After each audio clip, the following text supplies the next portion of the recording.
Copyright 2026. Michael S.C. Henderson Jr. All rights reserved. Remember to like, share and subscribe for more stories in the Myths and Dreams series. The Final Savage Rule by Michael Henderson, Jr., author of the Myths and Dreams series. Chapter 1.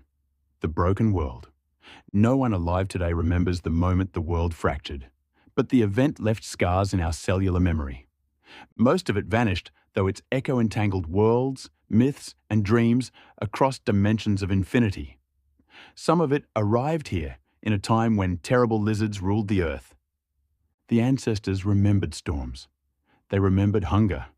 They remembered the first time something vast moved beneath the land and waters and refused to die. They remembered being stuck in a system designed to keep them enslaved with no way out. But the fracture itself, the original mistake, had happened too far back to survive memory intact. It lingered only as pressure, as a wrongness that the sea carried the way scars carry weather.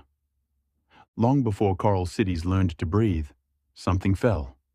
Not from the sky, at least not in any way language could easily explain, but through it. A structure vast enough to bend light and certainty alike had failed somewhere beyond human measure.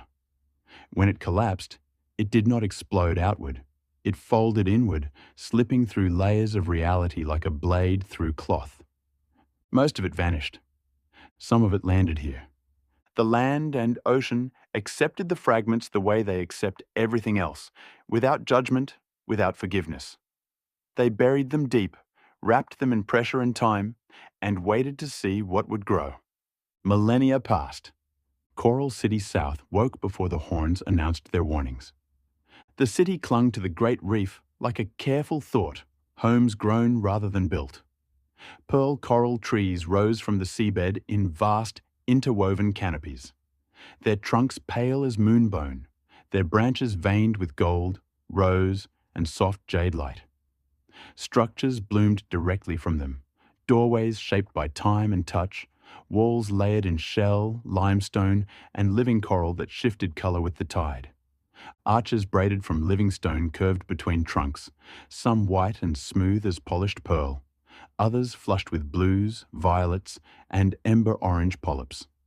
Walkways spiraled along branches, thick as towers bloomed overhead, their surfaces warm and faintly luminous beneath bare hands and feet, grown to fit the flow of bodies rather than force them.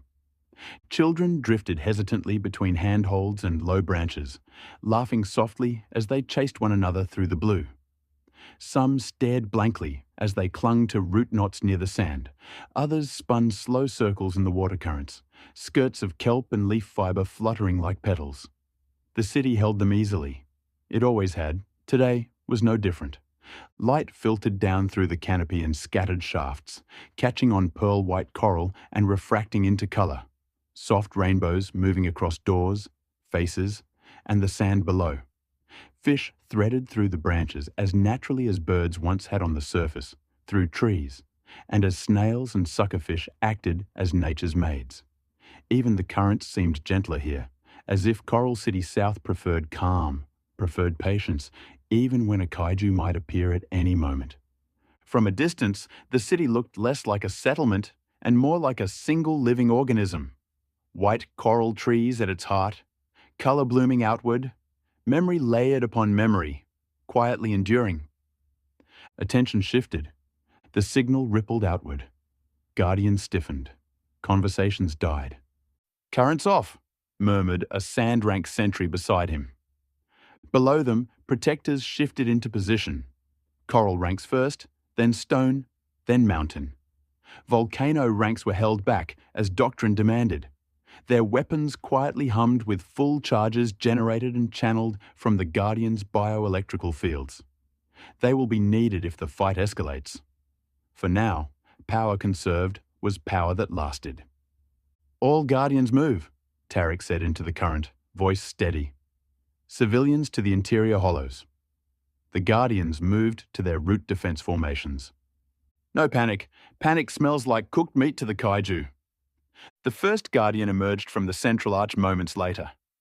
She was unmistakable, armor plated in red and pink coral, bright even in the deep. Electricity whispered across her hands in restrained arcs, the mark of discipline rather than excess. She didn't look at the city. She looked into the dark beyond it.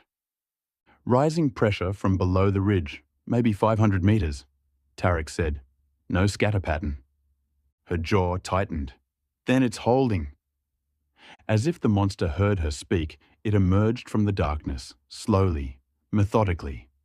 Attack! The kaiju absorbed the first volley with minimal reaction. Huge eyes tracing the small, sparkling forms below. Teeth as large as small coral trees lunged for the closest guardians. Blades flashed. 2 limbs severed cleanly. The monster recoiled, not in pain, but recalculation. Its remaining limbs redistributed force, testing anchors, learning. Then the water behind the creature bent. Not a ripple. Not a wave. It was there. Then, with a bang, it was gone, back into the deep where it came from. Tarek hovered where he was, heart hammering, staring into the empty water. This wasn't a hunt, he said. No, the first guardian replied. Her hands still trembled. It was a test. Far below Coral City South, beneath natural trenches and normal darkness, a place existed where pressure meant nothing. The descent ended not in the seabed, but in absence. An engineered hollow carved into the deep like a negation of the ocean itself. Water flowed through it as a trophy of an enemy defeated, but the water did not flow beyond its bounds. Sound entered, but did not echo correctly. Gravity behaved as suggestion. It was both cave and laboratory. The walls curved inward, layered with ancient coral long since fossilized, overlaid by structures that did not belong to the sea. Ribbed conduits, translucent partitions, growths that were neither grown nor built, but cultivated. Dark cells lined the chambers, recessed into the walls like scars. Within them, shapes shifted, some massive, some leading to no clear silhouette at all. Breathing, waiting. Restraint fields hummed softly. A sound felt more than heard. Glowing instruments flared to life as the kaiju withdrew from the city above. Light cascaded down vertical planes of falling water, forming screens that constantly reassembled themselves. Numbers, symbols, waveforms scrolling endlessly, rewritten by the motion of the liquid itself. Energy output spiked across multiple spectra at once. Red indicators bloomed, then stabilized. Contact event confirmed, a voice said, not aloud, but through vibration in the chamber's spine. Adaptive response recorded. Within one cell, a limb regenerated, slower than expected, but cleaner. The data did not celebrate. It catalogued. Response time improved, a voice observed. Coordination uneven, said another. A third presence lingered on the data longer than the rest. Variation detected, it said. Not all outcomes converging. A pause. Acceptable, it concluded. Let it diverge. Currents were simulated. Blades replayed as abstract vectors. Coral density maps unfolded, marking stress points in living architecture. The city above appeared only as a schematic. Branches, towers, light wells, reduced to probabilities. One display lingered on a single metric longer than the others. Cognition, escalating. Whatever dwelled here had not been surprised by resistance. It had been testing. The chamber dimmed. Under the coral tree. Back beneath the great coral tree, a newborn slept. Women gathered nearby, speaking in low tones as elder midwife Sarah from the Order of Irie watched them from the edge of the light. The child's mother held him close, her fingers never still. He didn't cry, one woman whispered. They never do, another replied. Not the quiet ones. He cried after we took him from his mother for the measurements. And he stopped after Mom made us bring him back. He has the mark on his forehead. His hair will cover it as it grows in. The women's whispers about the child increased until they saw the old eyes watching them. Sarah listened without interrupting. One midwife addressed her directly. They say the prophecy means he'll save us. a younger woman said. That he'll end the monsters. Sarah turned then, her staff settling into the sand with quiet finality. No, she said. That is not what it means. Don't place such a burden on one child. True salvation comes from within, no matter what the monsters are doing. But this child does bring great promise of change. The women fell silent. The old words are not a promise, Sarah continued. They are a warning about what happens when strength forgets mercy, about what rises when people confuse strength with superiority. She looked down at the child. The most powerful action that will save us all is the most simple, she said softly. Follow the golden balance. Love all life with all your thoughts, body, and deepest desire. Love others as you love yourself. Some of the women exchanged uncertain glances. You think he'll do all that for us? One asked. Sarah's mouth curved, not quite a smile. You will have to learn this for yourself, but I think he'll try to show the world its true potential. The child stirred in the beautifully decorated incubator, filled with warm water and soothing bubbles. The women gathered around and watched him, wondering what incredible life was in store for him. For a heartbeat, something faint flickered across his fingers, so small it could have been imagined. Sarah saw it anyway. Her jaw tightened. Far below, the watchers recorded the moment. And the sea, ancient and patient, held its breath. Chapter 2. The Water Thieves. The story of the two drops was told in whispers first.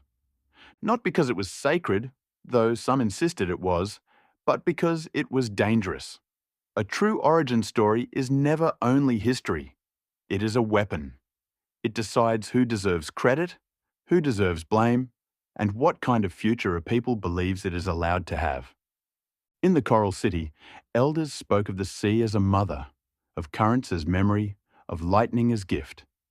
But the ones who kept the old tales, the midwives, the divers, the quiet old men who repaired the coral grafts with trembling hands, said the sea did not give anything. It negotiated. And in the beginning, the negotiation had been theft. Before there were guardians, there were only humans with lungs that limited them. They lived on land that had become unlivable, either scorched, poisoned, or owned. Ownership was the oldest monster. It wore many masks and required no claws. It was enough to declare a boundary and then punish any life that crossed it. The remnant learned early that survival on land demanded obedience. Obedience demanded forgetting. Forgetting demanded surrender. So they chose the sea. Not because they were certain it would save them, but because certainty was a luxury they could no longer afford. Back in the Coral City, generations later, elder midwife Sarah told the story without embellishment. She stood beneath the coral tree with the newborn asleep nearby, her staff planted in the sand as if anchoring truth in place. This is what they don't tell you, she said to the mothers gathered around her. They say the sea gifted us breath. She looked at them one by one, making sure they understood. It was stolen, she said, and it was paid for. One of the young mothers swallowed hard. By who? Sarah's gaze drifted toward the cracked boulder at the base of the tree, still a scar in the coral. By everyone, she said. Forever. The newborn stirred in his cradle. For a heartbeat, a tiny flicker crawled across his fingers, so faint it could have been imagined. Sarah saw it anyway. Her jaw tightened. And far below, beyond natural trenches and normal darkness, a monitor that had been quiet for decades pulsed once, as if something in the deep had taken a new breath. A pattern unlike anything they've seen before appeared. A possibility branch they had tried so hard to destroy for countless generations had just emerged as many prediction models had yet concurred. The elder looked down at the child and knew that the ones who kept the old songs remembered the true story. Before there were guardians, there were only humans who risked everything for freedom. After the shift, the great exchange began.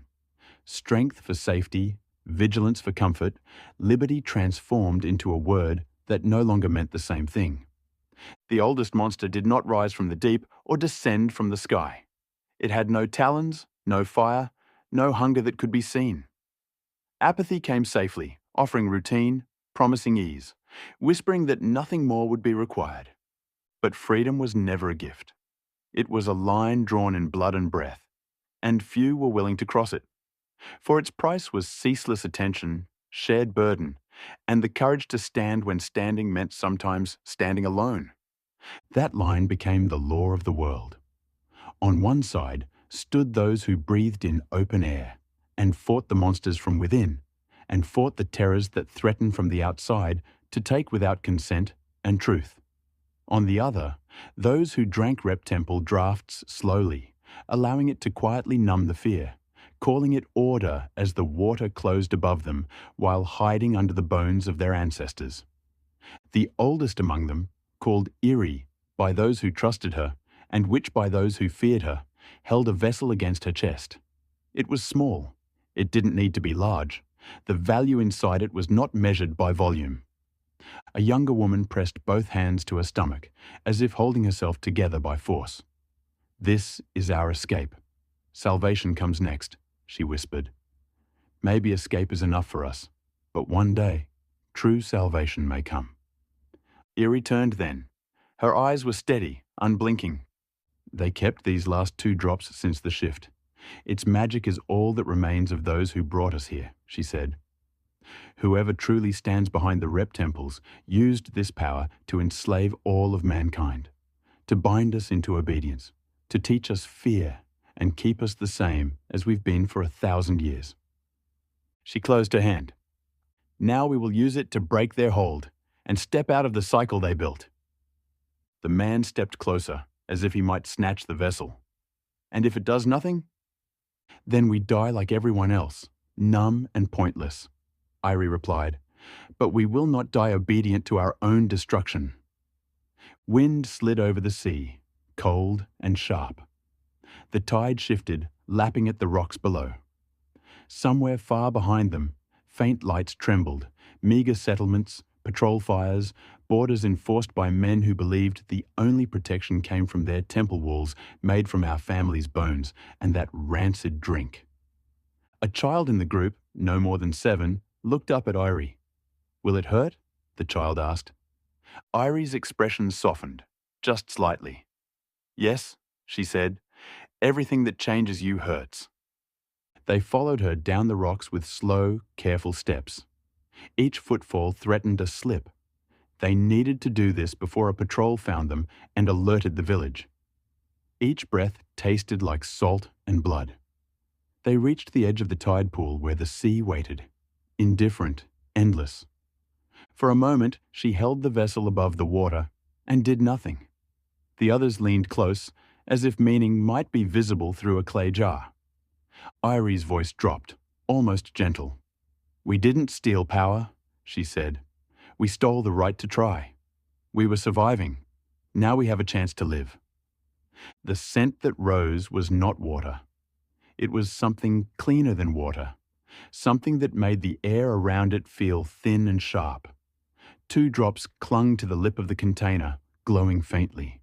Not with light exactly, but with clarity, as if reality itself had been briefly edited. The liquid fell into the low, rippling waves, and she let the small jar drop into the water. The golden drops should have vanished at once, lost to salt, swallowed by an ocean too vast to notice them. A thin shimmer radiated outward from where the drops struck, spreading golden across the tide pool like a ripple of glass beneath the surface. It brightened the water. It defined it. Eerie cupped the seawater with her hands and swallowed. She knew seawater would make her sick. She also understood that this was their last chance. "This is a door," she whispered, as if in prayer, "or a key, or both." Everyone drank as she did. Pain bloomed immediately, sharp and internal, like needles pressed into their mouths, throat, and lung tissue. The child gasped. Everyone was clutching their chest. The younger woman folded at the waist, retching water she had not swallowed. "Out!" someone shouted. "Get out!" Eerie couldn't move if she wanted to, but deep inside, beyond the panic, she still hoped.